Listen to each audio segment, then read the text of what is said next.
GDM এর usually কি লক্ষণ থাকে? দেখেন আসলে জিডিএম একটা খুবই ট্রিকি ডিজিজ।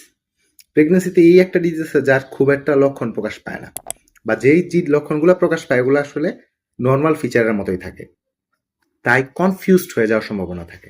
মনে রাখবেন জিডিএম হলে যে লক্ষণগুলো হতে পারে, একটা হচ্ছে আপনার প্রচুর পানি পিপাসা লাগতে পারে, ক্ষুধা বেড়ে যেতে পারে এবং বারবার প্রস্রাব হতে পারে। কিন্তু দেখেন একটু কনফিউজিং কেন হয়, আর শরীরটা অস্বাভাবিক দুর্বল থাকতে পারে। কনফিউজিং এই কারণে, এমনি যখন আমাদের পেটে বাচ্চা থাকে মার, তার ইউটেরাস বড় হয়ে যায় তখন ব্লাডারের উপরে অতিরিক্ত প্রেশার থাকে, তাই মিচুরেশন বা প্রস্রাব এমনিই বেশি হয়। তো ওই কনফিউশন থেকে গেল।